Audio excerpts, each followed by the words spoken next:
Begitu juga kepada siswa-siswa juga tetap semangat untuk menuntut ilmu, ya kan. Insya Allah kalau anak-anak ini tetap semangat dan disiplin pasti menjadi orang sukses dan hebat.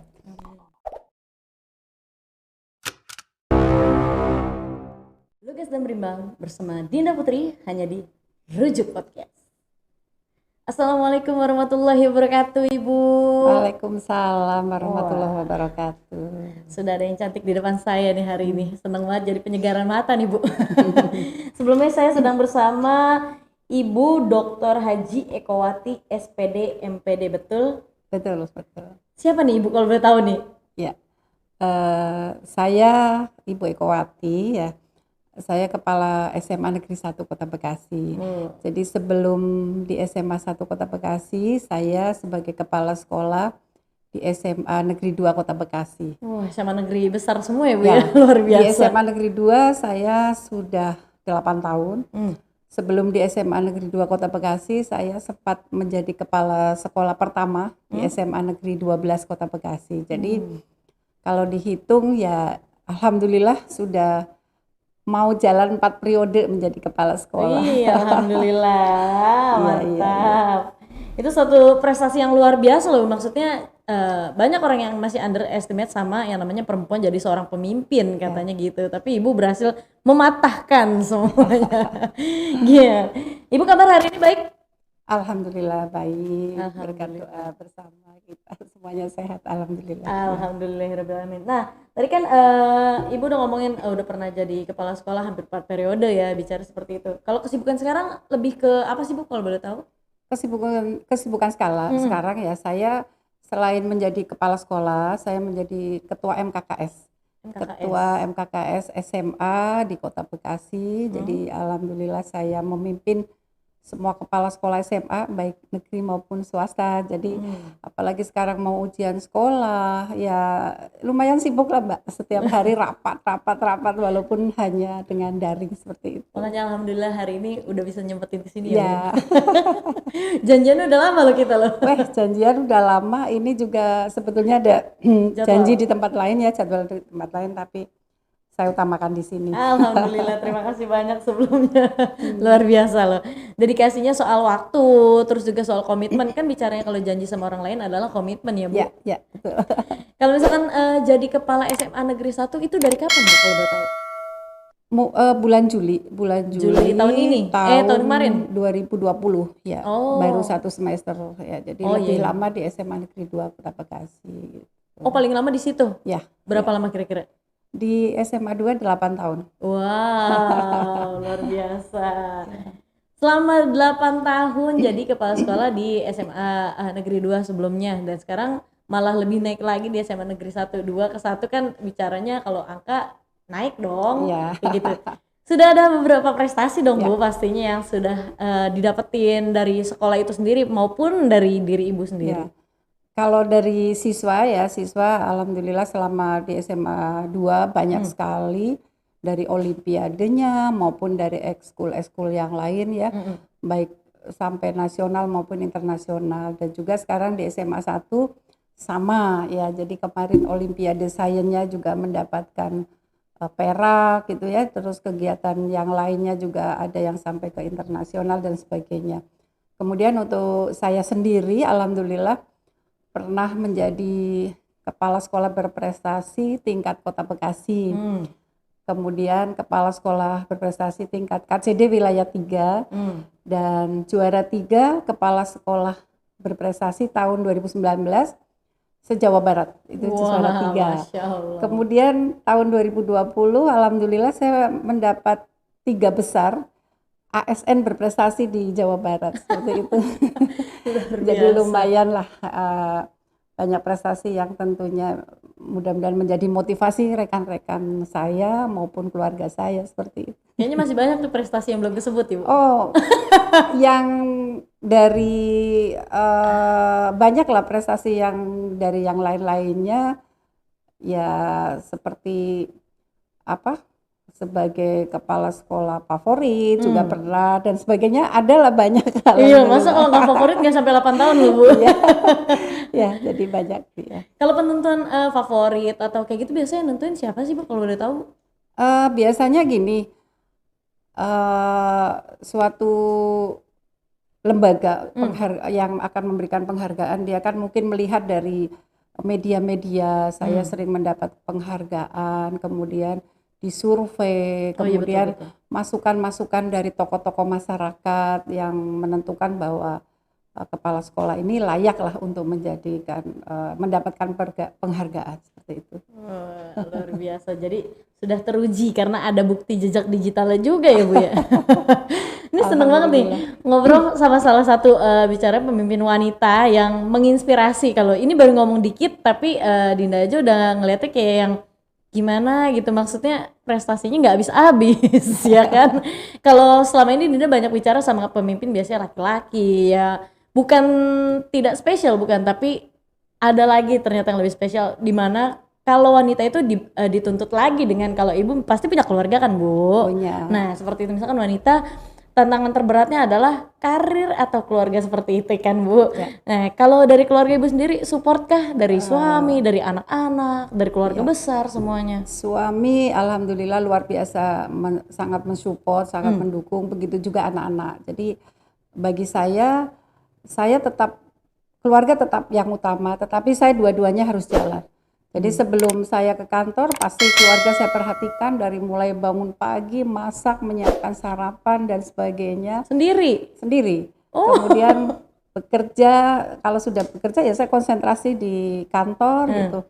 Nanti pulang kerja konsentrasi di keluarga lagi gitu. Jadi buat saya tidak ada masalah karena dua-duanya bisa saya jalani Beriringan. alhamdulillah dengan baik gitu. Wah, saya kira yang masak beda loh Bu, ternyata ibu masak sendiri juga ya. Wah luar biasa.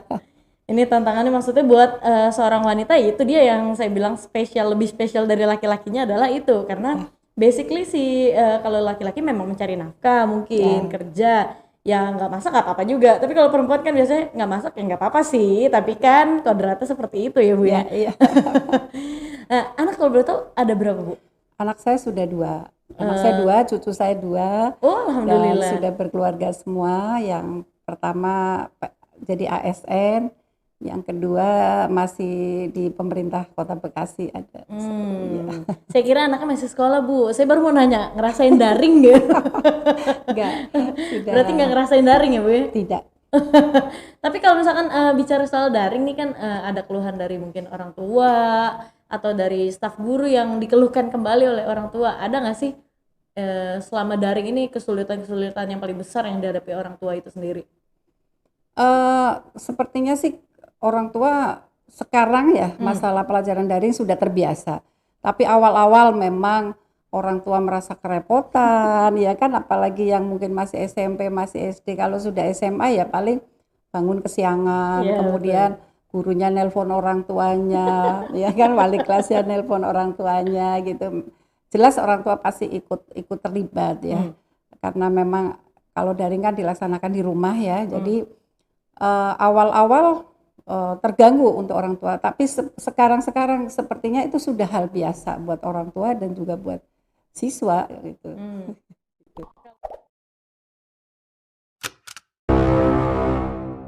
Nah, masih soal yang tadi nih Bu, gimana cara nenanginnya kalau misalkan dari Ibu sebagai istilahnya pemimpin dari para dewan guru yang dikeluhkan saat ini didaring sama mungkin orang tua murid yang nggak ngerti lah pelajaran SMA, pusing seperti itu bahasanya, atau mungkin udah kerjain aja sendiri, atau enggak tanya gurunya minta referensi dari mana kayak gitu. Itu yang dilakuin Ibu saat ini apa sih untuk tetap menenangkan para orang tua murid itu sendiri selama daring? Ya, jadi selama daring ya alhamdulillah sebetulnya kalau SMA ya lancar-lancar aja, tapi ada beberapa orang tua yang merasa yang cuek, ada ya kalau pendidikannya mungkin di bawah SMA biasanya cuek, tapi kita sebagai guru selalu pendekatan dengan orang tua dengan cara home visit, kita ke rumah, kita ingin tahu bagaimana sih latar belakang orang tua ini gitu, kok orang tuanya cuek, anaknya bangun kesiangan, didiemin dan sebagainya ya. Terus kita datang ke rumahnya, kita ajak ngobrol bersama ya untuk cari solusinya, dan kita memberi motivasi kepada orang tua bahwa ya kalau kita memodali pendidikan itu sangat berguna, sangat baik daripada istilahnya memodali harta gitu loh. Jadi kalau ilmunya nyampe ke anak-anak, ya pasti insya Allah anak itu akan menjadi sukses. Untuk itu ya kita sadarkan kepada orang tua gitu. Jadi tolong jangan cuek kalau anaknya males-males, dimotivasi, minimal ditungguin dan sebagainya seperti itu. Dan juga kadang-kadang kalau kita nggak datang ke rumah fisik, biasanya orang tua dipanggil, terus anaknya juga yang males-males kita panggil, karena ini kan anak sudah dewasa ya, udah betul, SMA betul, ya. betul. Udah bukan anak tanggung lagi ya Jadi biasanya. kita ajak ngomong dengan guru PP-nya, dengan wali kelasnya seperti itu. Jadi kita dengan pendekatan-pendekatan seperti itu. Lebih ke bimbingan konseling juga Ya, maksudnya ya, ya Bu betul, ya. betul. Oh, alhamdulillah. Maksudnya masih lah itu dia yang dibutuhkan sebenarnya dari orang tua adalah care-nya dari si Iya. tim sekolah nih buat terjun langsung. Mungkin anaknya emang kalau sama orang tuanya nggak segan gitu. Iya. Biasanya kan nggak malu atau nggak takut kalau sama guru kan Iya, mereka iya. lebih segan seperti itu. Nah, kita beralih dari daring. Saat ini kan kemarin sempat ada isu, bahkan memang sudah sempat mau diresmikan untuk pembelajaran tatap muka, tapi ternyata masih pending nih, Bu. Nah, kalau dari SMA 1 sendiri, kira-kira gambaran selama ini sejauh ini udah siap atau belum Ya. untuk pembelajaran tatap muka itu Ya. sendiri? Memang digaungkan ya Mbak ya, Betul. bahwa pembelajaran tatap muka dimulai semester genap. Nah, Ya, di mana semester genap itu kan dimulai tanggal 11 Januari. Kemudian rencana Kota Bekasi tanggal 18 akan diluncurkan pelajaran tatap muka. Namun demikian sampai detik ini pemerintah Kota Bekasi kan belum mengizinkan. Ya, terutamanya ada edaran dari Wali Kota Bekasi bahwa pelajaran tatap muka sementara ini ditunda karena semuanya ini demi kesehatan, keselamatan masyarakat. Dan kami juga semua sekolah insya Allah semuanya sudah siap untuk pelajaran tatap muka ya. Namun demikian walaupun sekolah itu sudah siap, tapi kan satu harus izin, ada izin pemerintah kota ya. Kalau kita Kota Bekasi, walaupun kita sudah di provinsi tetap izinnya melalui pemerintah Kota Bekasi. Kemudian ada izin kepada tim Satgas Covid ya kecamatan. Kemudian ada izin dari orang tua. Terus ada izin pengurus komite sekolah. Kemudian sarana prasarana kita harus disiapkan dengan baik, dari mulai cuci tangannya dan sebagainya seperti itu, Mbak. Jadi itu berkaitan. Pemerintahnya mengizinkan, kalau orang tua tidak mengizinkan kita tidak mungkin mulai pembelajaran tatap muka seperti itu, Mbak. Tapi kalau bicara siap berarti siap ya SMA 1 ya? Semua khususnya SMA 1 siap. Siap.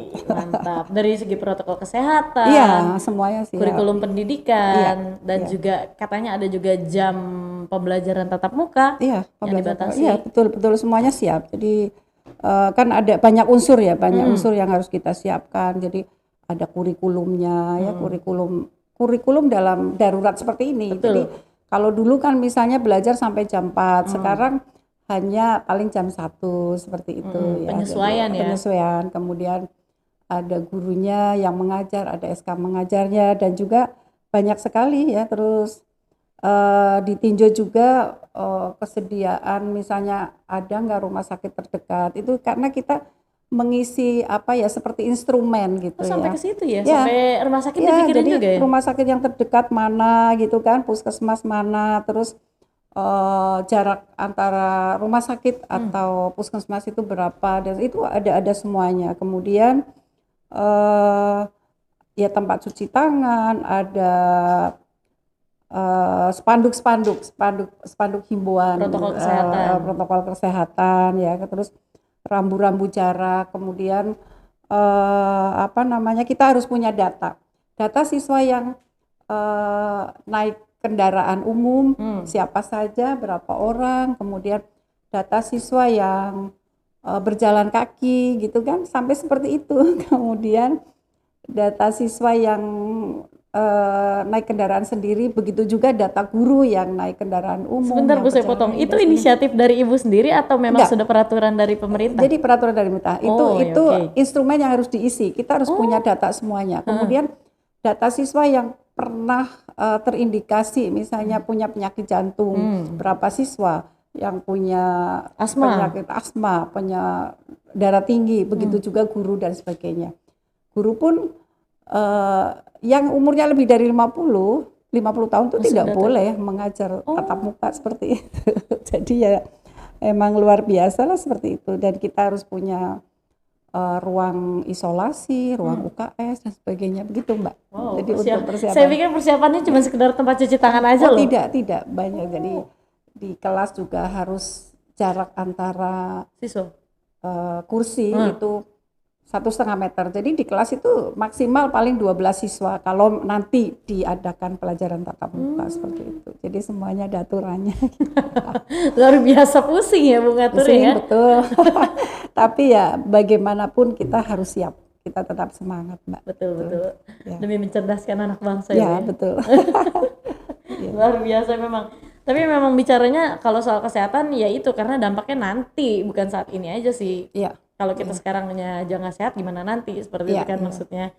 Terus kalau tadi bicaranya udah siap, kalau udah siap berarti sudah pernah melakukan simulasi Ya. atau belum sebenarnya dari SMA 1 itu sendiri? Kalau simulasi terus terang belum, karena kita kan setelah kita siap akan diverifikasi oleh ada tim ya, tim dari Dinas Pendidikan, mungkin pengawas atau apa turun, dia akan mengecek apakah sekolah kita itu sudah siap atau belum gitu kan ya, antara lain ya tadi yang saya sebutkan, punya wastafel tidak, punya apa itu ada semua, kemudian nanti ada nilainya berapa. Nah, kalau sudah kira-kira nilai sekian layak tidak sih SMA 1 melakukan pelajaran tatap muka gitu. Oh, Dan dievaluasi lagi tetap ya? ya yang kita yang pertama ya sekarang sedang membuat SOP-nya Mbak. Setelah SOP-nya insya Allah nanti sosialisasi kepada orang tua. Karena sementara ini pasti orang tua membayangkan bahwa pelajaran tatap muka itu satu kelas ya 36 siswa gitu kan, jadi ketakutan. Itu tidak, jadi pasti bertahap Pak, bertahap. Betul, Jadi betul. satu kelas ya tadi maksimal 12 siswa. Bisa Kemudian yang hanya lainnya mungkin tetap daring di rumah, yang lain sudah tatap muka. Jadi bertahap oh seperti iya itu. bisa 50 sampai 25%-nya Ya, lah ya. ya. Jadi tidak langsung siswa kita kan 1.000 lebih Mbak, langsung 1.000 tatap muka tidak, tapi nanti bertahap. Betul, betul. Masih soal persiapan pembelajaran tatap muka. Seandainya jika pembelajaran ini di ACC sama Pemkot Bekasi khususnya nih Bu nih. Kira-kira kalau dari Satgas itu sendiri ada wacana nggak sih dari Pemkot bakalan turun buat tetap mendampingi selama pembelajaran itu berlangsung? Menurut saya pasti turun ya Mbak ya, karena kan memang semuanya pasti mengutamakan kesehatan, keselamatan. Begitu juga di sekolah sendiri juga wajib ada tim Satgas Mbak. Jadi Wih, selain di sekolah ada tim Satgasnya, dan insya Allah pasti dari tiap kecamatan Satgas juga akan ikut mengawasi lah, mendampingi dari seperti itu. eksternal sekolah masuk juga lah Iya, ya iya. buat lebih ketat kan lebih Iya, baik kayak gitu. iya betul. Nah, kalau misalkan seumpama nih tetap jadi pembelajaran, bukan tetap jadi dalam waktu dekat, seumpama di ACC lagi nih.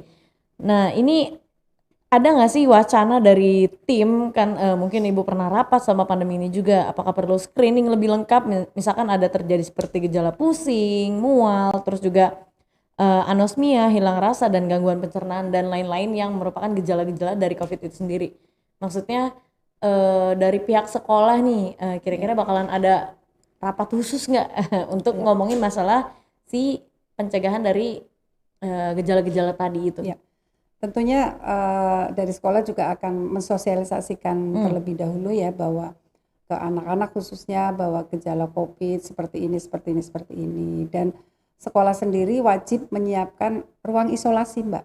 Jadi seandainya sudah tatap muka, ternyata ada anak yang pusing dan Betul. gejalanya menuju ke COVID-19, ya kita harus segera isolasi.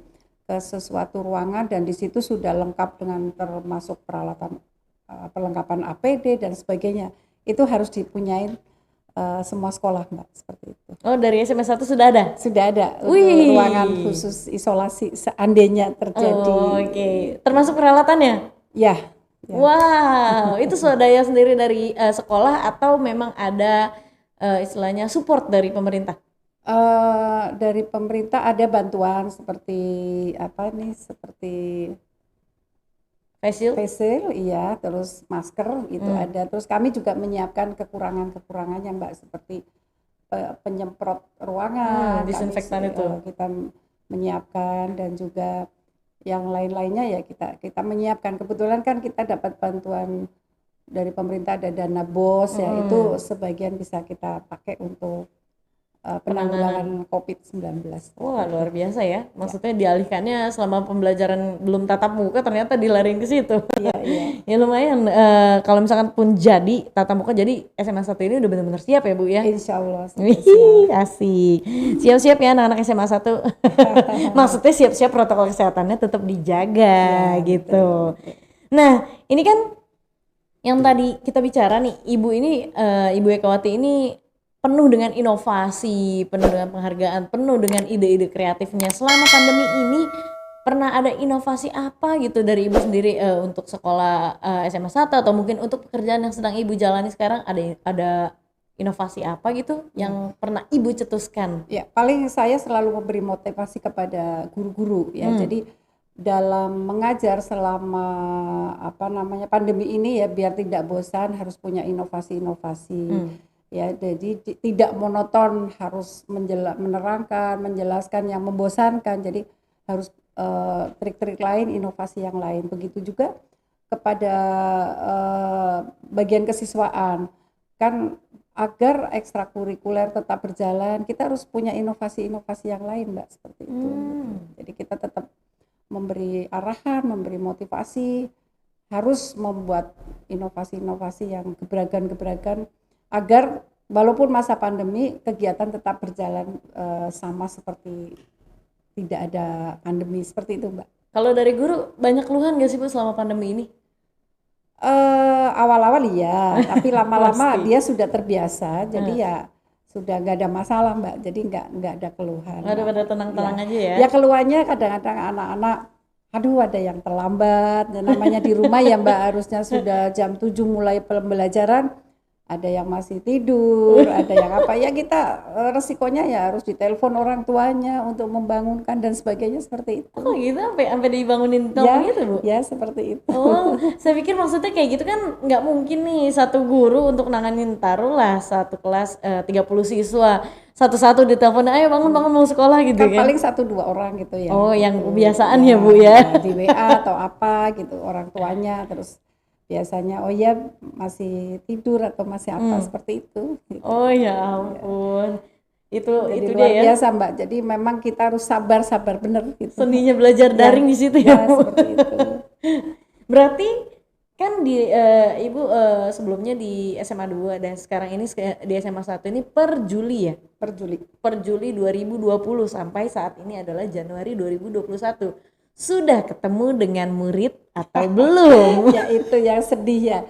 Saya masuk siswa baru kan baru masuk berarti kelas 10. Sampai sekarang belum ketemu sama sekali, kecuali saya beberapa kali pembinaan melalui Zoom, Mbak. Zoom iya, tentang bagaimana cara belajar yang baik, bagaimana persiapan untuk semester genap kemarin. Kita pakai Zoom, jadi ya lihatnya hanya pakai Zoom aja. Jadi untuk kelas 10 saya belum pernah ketemu, yang kelas 12 sebentar lagi kan mau ujian, mau lulus. Saya juga belum pernah ketemu gitu ya, apalagi ujiannya pun nanti kan harus virtual juga. Betul. Jadi sebentar lagi anak-anakku semuanya insya Allah bulan Maret ya, pertengahan Maret itu sudah mulai ujian sekolah. Jadi semua dilakukan dengan Zoom. Dan tahun ini tidak ada ujian nasional, adanya ujian sekolah, di mana ujian sekolah juga itu harus diikuti oleh semua siswa agar ya syarat lulus. Ya, bentuk ujian sekolah ada bentuknya portofolio, ada penugasan seperti itu, dan nanti ujian tulisnya ya menggunakan virtual seperti itu.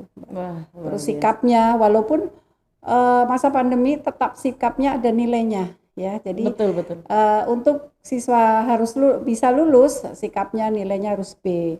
Nilainya semuanya harus tuntas dari semester 1 sampai semester 5. Terus mengikuti ujian sekolah seperti itu, Mbak. Jadi ada review lah ya, seperti itu kan, dari Iya. si guru itu tetap dipantau kayak Iya. gitu ya. Ya, jadi sedih juga ya, saya masuk sampai sekarang mau lulus belum pernah lihat siswanya gitu, kecuali 1 tahun melalui nggak ketemu layar ya, Bu, gitu. ya? Iya, seperti itu.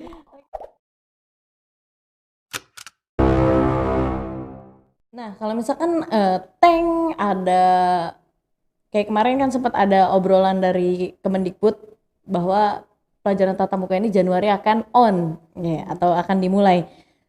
Antusiasme dari para guru dan siswa itu sendiri yang inputnya masuk ke Ibu itu gimana selama waktu udah ditetapkan katanya per semester awal ya, Iya. mau masuk semester berikutnya udah bisa mulai tatap muka nih. Wah, antusiasmenya gimana, Bu? Ya, kalau siswa sebagian besar senang ya karena mau ketemu dengan teman-temannya, dengan guru-gurunya. Jadi siswa kita juga kebetulan memberikan semacam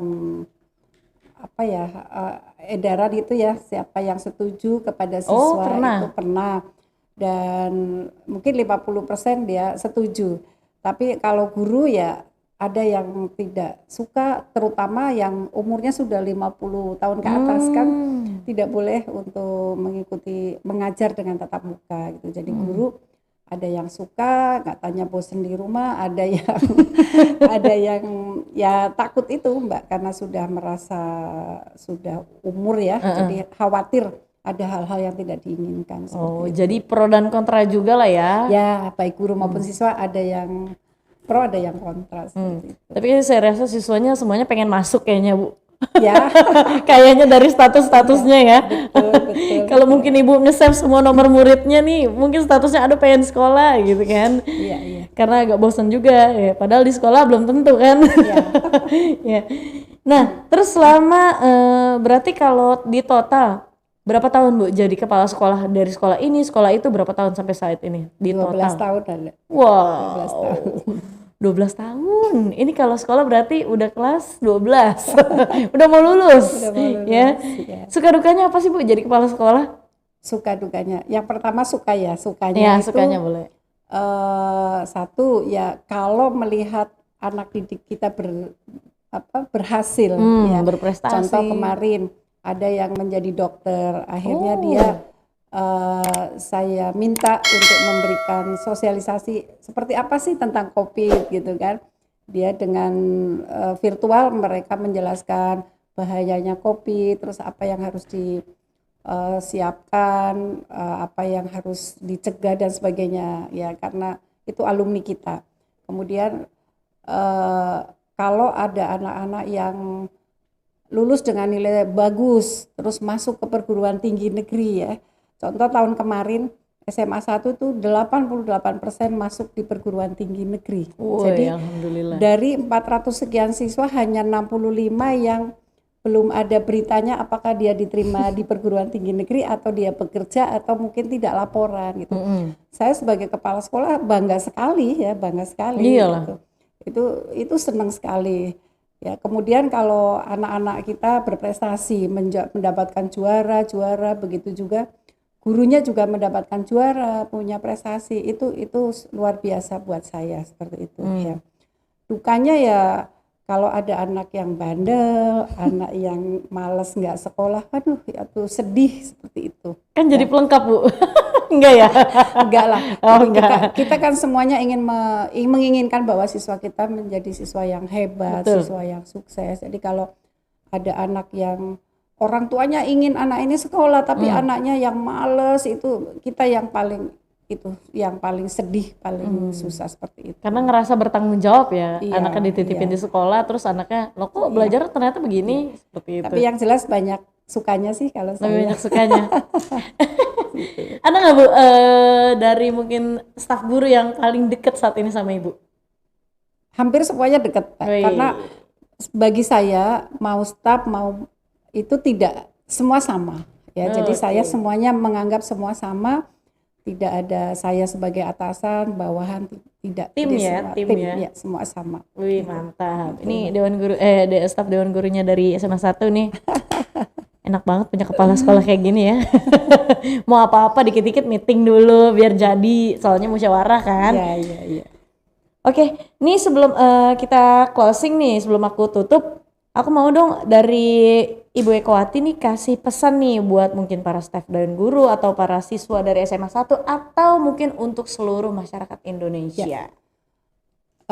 Untuk khususnya guru-guru ya, guru-guru di SMA 1, staf-staf juga tetap semangat walaupun dalam masa pandemi seperti ini. Jadi niatkan ibadah untuk memberikan ilmu kepada anak-anak kita, dan jangan lupa tetap menjaga kesehatan. Begitu juga kepada siswa-siswa juga tetap semangat untuk menuntut ilmu ya kan. Insya Allah kalau anak-anak ini tetap semangat dan disiplin pasti menjadi orang sukses dan hebat. Dan untuk masyarakat Kota Bekasi khususnya ya dalam masa pandemi ini ya mari kita menjaga kesehatan, jangan lupa pakai masker 4M ya, 4M apa 5M itu tetap jangan dilupakan. Kemudian tetap memotivasi putra-putrinya walaupun dalam masa pandemi ini biar anak-anak tetap semangat untuk belajar seperti itu. Mbak. Siap, kalau gitu terima kasih banyak Ibu Terima kasih. Haja Ekowati ya. Terima kasih semuanya. Sudah sempat datang dan mampir ke Rejuk Podcast ngobrol sama Dinda. Kurang lebih ya panjang lah dari mulai biografi sampai dengan pembelajaran tatap muka. Mudah-mudahan edukasi yang udah Ibu sampaikan bisa bermanfaat buat seluruh masyarakat. Amin. Terima kasih, amin. Oke, terima kasih. Ya, semuanya. Buat teman-teman semuanya, terima kasih sudah menyaksikan Rejuk Podcast. Jangan lupa untuk selalu klik like, komen, dan subscribe juga channelnya Rejuk Podcast. Dina Putri pamit. Wassalamualaikum warahmatullahi wabarakatuh. Waalaikumsalam warahmatullahi wabarakatuh.